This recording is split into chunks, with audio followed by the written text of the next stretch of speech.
नमस्कार दोस्तों, आपका बहुत बहुत स्वागत है आपके अपने चैनल विपिन कुमार मधुकर में। दोस्तों, आज हम कवर करने वाले हैं मोदी जी का मंत्रिमंडल पार्ट 4 को। इससे पहले हम मोदी जी के मंत्रिमंडल के 3 पार्टों को कंप्लीट कर चुके हैं। उनमें से कैबिनेट मंत्री और राज्य मंत्री तथा इस्तीफा देने वाले मंत्रियों को फुल डिटेल के साथ कवर किया था। आज हम इस चैप्टर में मोदी जी के मंत्रिमंडल में शामिल समस्त महिला मंत्रियों के बारे में फुल डिटेल के साथ डिस्कस करेंगे। तो फ्रेंड्स, आज की वीडियो स्टार्ट करते हैं।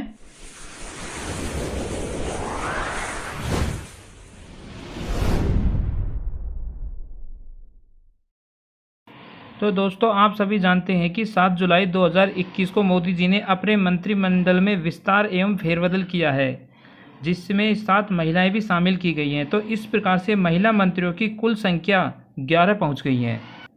क्योंकि दोस्तों, मोदी सरकार में इससे पहले सिर्फ 4 महिलाएं ही मंत्री थी, निर्मला सीतारमण, स्मृति ईरानी, साध्वी निरंजन और रेणुका सिंह। अब 7 महिला और शामिल करने पर टोटल संख्या 11 पहुंच गई है।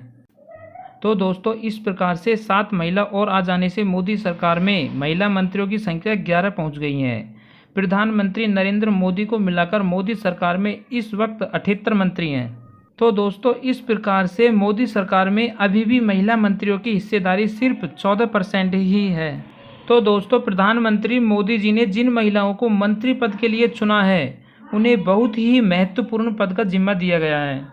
तो फ्रेंड्स, अब उन 11 महिलाओं के बारे में फुल डिटेल के साथ डिस्कस करते हैं कि कौन सी महिलाओं को कौन सा मंत्री पद दिया गया है, वह कहाँ की सांसद है। इनको हम फुल डिटेल के साथ कवर करेंगे। तो दोस्तों, पहले हम उन महिला मंत्रियों के बारे में बात करेंगे जो कि कैबिनेट में शामिल हैं, जैसे कि निर्मला सीतारमण और स्मृति ईरानी जी। तो दोस्तों, हमारे कैबिनेट में 30 मंत्रियों में से सिर्फ 2 ही महिला मंत्री हैं, निर्मला सीतारमण और स्मृति ईरानी जी। तो दोस्तों, अब बात करते हैं हमारी पहली कैबिनेट महिला मंत्री निर्मला सीतारमण जी की। तो दोस्तों, 61 साल की निर्मला सीतारमण को ताकत वित्त मंत्रालय और कॉरपोरेट मामलों का मंत्रालय दिया गया है। वो राज्यसभा में बीजेपी सांसद हैं और लगातार दूसरी बार एनडीए सरकार के कैबिनेट का हिस्सा बनी हुई हैं। तो फ्रेंड्स, 2014 मोदी सरकार में निर्मला सीतारमण जी को वाणिज्य राज्य मंत्री का पदभार दिया गया था। फिर बाद में फेरबदल करके उन्हें रक्षा मंत्रालय का पदभार दिया गया था। इंदिरा गांधी के बाद निर्मला सीतारमण जी देश की दूसरी महिला रक्षा मंत्री की बनी थी। निर्मला सीतारमण जी भारतीय जनता पार्टी अर्थात बीजेपी की वरिष्ठ प्रवक्ताओं में शामिल रही हैं। राजनीति में आने से पहले वे बीबीसी वर्ल्ड सर्विस के लिए काम कर चुकी हैं। दोस्तों, अब बात करते हैं हमारी दूसरी कैबिनेट मिनिस्टर स्मृति ईरानी जी की। 45 साल की कैबिनेट मंत्री स्मृति ईरानी इस लोकसभा चुनाव के सबसे चर्चित चेहरों में से एक रही हैं, क्योंकि उन्होंने कांग्रेस के अध्यक्ष राहुल गांधी को कांग्रेस का गढ़ रहे अमेठी लोकसभा क्षेत्र में 55,000 वोटों से ज़्यादा वोट से हराया था। तो दोस्तों, स्मृति ईरानी जी को महिला एवं बाल विकास मंत्रालय और कपड़ा मंत्रालय का पद दिया गया है। वो साल 2014 की सरकार के कैबिनेट में भी शामिल थी, जहां उन्हें पहले मानव संसाधन विकास मंत्रालय और फिर मंत्रिमंडल के फेरबदल के बाद कपड़ा मंत्रालय भी दिया गया था। तो फ्रेंड्स, करियर की शुरुआत में टेलीविज़न धारावाहिकों के जरिए ईरानी एक लोकप्रिय अभिनेत्री बनी और साल 2003 में वो भारतीय जनता पार्टी से जुड़ गई थी। फ्रेंड्स, अब बात करते हैं केंद्रीय राज्य मंत्रियों की। पहले हम उन केंद्रीय महिलाओं की राज्य मंत्रियों की बात करेंगे जो कि पहले से ही केंद्रीय राज्य मंत्री हैं, जैसे कि साध्वी निरंजन ज्योति जी और रेणुका सिंह। तो सबसे पहले बात करते हैं साध्वी निरंजन ज्योति जी की। 52 साल की निरंजन ज्योति को ग्रामीण विकास मंत्रालय में राज्य मंत्री का पदभार दिया गया है। वो उत्तर प्रदेश के फतेहपुर के करीब 2 लाख वोटों से बसपा के सुखदेव प्रसाद वर्मा को हराकर संसद पहुंची हैं। निरंजन ज्योति जी साल 2014 की एनडीए सरकार में वो खाद्य प्रसंस्करण उद्योग मंत्रालय में राज्य मंत्री थी। दिल्ली विधानसभा चुनाव से पहले एक रैली में उन्होंने राम जादव और हराम जादव के बीच चुनाव लड़ने की टिप्पणी की थी, जिसके लिए उन्हें माफ़ी भी मांगनी पड़ी थी। 12वीं तक पढ़ाई पूरी करने वाली निरंजन ज्योति ने सन्यासिका का जीवन अपनाया हुआ है।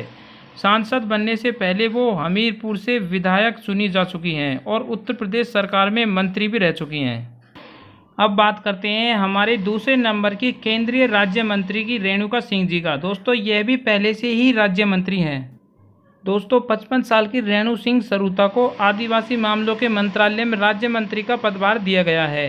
वो आदिवासी समुदाय के लिए आरक्षित छत्तीसगढ़ के सरगुजा लोकसभा क्षेत्र से पहली बार संसद चुनकर आई हैं। दोस्तों, विधानसभा चुनाव के बाद छत्तीसगढ़ में कांग्रेस की सरकार बनी, लेकिन लोकसभा चुनाव में बीजेपी ने सरुता समेत 11 में से 9 सीटों पर जीत दर्ज की थी।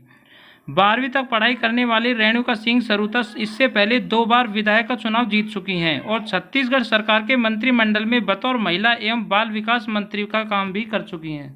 अब दोस्तों, उन महिलाओं की बात करते हैं जो कि हाल ही में केंद्रीय राज्य मंत्री बनी हैं। तो फ्रेंड्स, उनमें सबसे पहला नाम है अनुप्रिया पटेल। तो दोस्तों, मिर्जापुर विंध्याचल क्षेत्र से अपना दल की अनुप्रिया पटेल को मंत्रिमंडल में जगह मिली है, जो ओबीसी वर्ग से आती हैं। करीब 40 वर्षीय पटेल यूपी के मिर्जापुर से सांसद हैं। 2014 में जब मोदी सरकार बनी थी तब अनुप्रिया को केंद्रीय स्वास्थ्य राज्य मंत्री बनाया गया था, लेकिन 2019 में जब दूसरी बार मोदी सरकार बनी तो अपना दल एस को मंत्रिमंडल में जगह नहीं मिल पाई थी, इसलिए अब वो फिर से राज्य मंत्री बन चुकी है। फ्रेंड्स, हमारी अगली केंद्रीय राज्य मंत्री है मीनाक्षी लेखी जी, जो कि बीजेपी की तेज तर्रार नेता हैं। मीनाक्षी लेखी नई दिल्ली लोकसभा सीट से सांसद मीनाक्षी लेखी को मोदी कैबिनेट में शामिल किया गया है।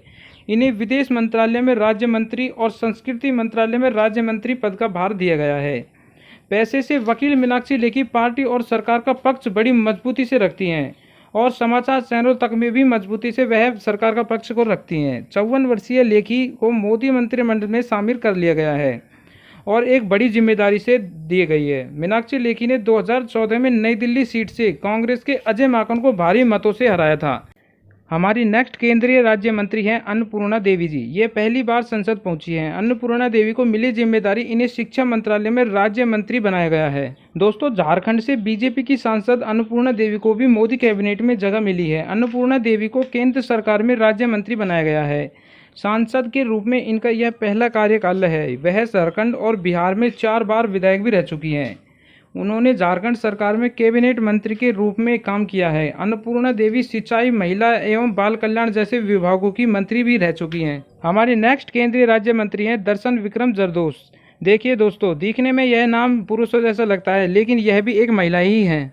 देखिए दोस्तों, गुजरात से भी एक महिला राज्य मंत्री चुनी गई है, विक्रम जरदोश। इन्हें कपड़ा मंत्रालय में राज्य मंत्री और रेलवे मंत्रालय में राज्य मंत्री पद का भार दिया गया है। विक्रम जरदोश गुजरात के सूरत से लोकसभा सांसद हैं। वह लगातार तीसरी बार संसद पहुंची हैं। सांसद के रूप में यह उनका तीसरा कार्यकाल है। दर्शन विक्रम जरदोश सूरत नगर निगम की पार्षद भी रह चुकी हैं और गुजरात समाज कल्याण बोर्ड की सदस्य भी। जरदोश को भी केंद्र में राज्य मंत्री का दर्जा सौंपा गया है। दोस्तों, हमारी नेक्स्ट केंद्रीय राज्य मंत्री है शोभा करंदलाजे। शोभा करंदलाजे कर्नाटक बीजेपी की दिग्गज नेता मानी जाती है। इन्हें कृषि और किसान कल्याण मंत्रालय में राज्य मंत्री पद का भार दिया गया है।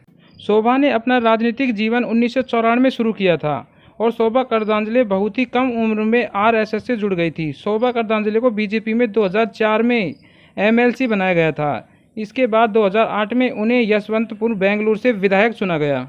बीजेपी सरकार में उन्हें पंचायती राज मंत्री बनाया गया। शोभा इसके बाद कई बार विधायक बन चुकी हैं। इसके बाद साल 2014 में बीजेपी से सांसद बनी। 2019 में फिर लोकसभा चुनाव जीतकर संसद पहुंची हैं, इसलिए उन्हें केंद्रीय राज्य मंत्री पद के लिए एक बहुत बड़ी जिम्मेदारी दी गई है। दोस्तों, हमारी नेक्स्ट केंद्रीय राज्य मंत्री है प्रतिभा भौमिक जी। दोस्तों, इस बार पूर्वोत्तर भारत से भी त्रिपुरा की सांसद प्रतिभा भौमिक ने केंद्रीय राज्य मंत्री पद के रूप में शपथ ली है। इन्हें सामाजिक न्याय एवं अधिकारिता मंत्रालय में राज्य मंत्री पद का भार दिया गया है। 52 वर्षीय सांसद 2019 में पश्चिम त्रिपुरा निर्वाचन क्षेत्र से सांसद चुनी गई थी। प्रतिभा भौमिक लोकसभा सदस्य सलाहकार समिति की सदस्य भी हैं। हमारी नेक्स्ट केंद्रीय राज्य मंत्री हैं भारती पवार। दोस्तों, महाराष्ट्र में आदिवासी क्षेत्र से भी महिला नेता भारती पवार को मौका दिया गया है। महाराष्ट्र के डिंगोरी क्षेत्र में सांसद भारती पवार को भी कैबिनेट में जगह दी गई है। इन्हें स्वास्थ्य एवं परिवार कल्याण मंत्रालय का राज्य मंत्री बनाया गया है। भारती को महिला और आदिवासी समाज की होने की वजह से ज्यादा तरजीह दिया गया है। भारती पवार पहली बार लोकसभा का चुनाव जीतकर संसद पहुंची हैं। सार्वजनिक जीवन में आने से पहले वह एक डॉक्टर हुआ करती थी। उनके पास MBBS की डिग्री भी है। अब दोस्तों, बात करते हैं उस राज्य मंत्री की जिन्होंने कैबिनेट के विस्तार से पहले हाल ही में इस्तीफा दिया है। उनका नाम है देवीश्री चौधरी जी। ये 28 साल की देवीश्री चौधरी को महिला एवं बाल विकास मंत्रालय में राज्य मंत्री का कार्यभार दिया गया था। उन्होंने पश्चिम बंगाल की रायगंज सीट से तृणमूल कांग्रेस के कन्हैयालाल अग्रवाल और पूर्व केंद्रीय मंत्री और कांग्रेस की दीपा राम मुंशी दिग्गज वाम नेता और साल 2014 में सांसद मोहम्मद सलीम को हराकर 40% वोट के साथ जीत हासिल की थी। पिछले आम चुनाव में मिली 2 सीटों से कहीं ज़्यादा इस बार पश्चिम बंगाल में बीजेपी ने 18 सीटों पर जीत दर्ज की थी। देवीश्री के अलावा सिर्फ एक और सांसद बाबुल सुप्रियो को सरकार में मंत्रिमंडल में जगह मिली थी। देवीश्री पश्चिम बंगाल बीजेपी की महासचिव भी हैं, परंतु कुछ कारणों की वजह से उन्होंने इस्तीफा दे दिया। तो फ्रेंड्स, आज का ये वीडियो हमारा यहीं पे ख़त्म होता है। ऐसे ही हमारे वीडियो देखने के लिए हमें सपोर्ट कीजिए दोस्तों, और हमारे चैनल को सब्सक्राइब कीजिए, लाइक कीजिए एंड शेयर कीजिए। बाय बाय दोस्तों, मिलते हैं अगली वीडियो में। Thanks for watching.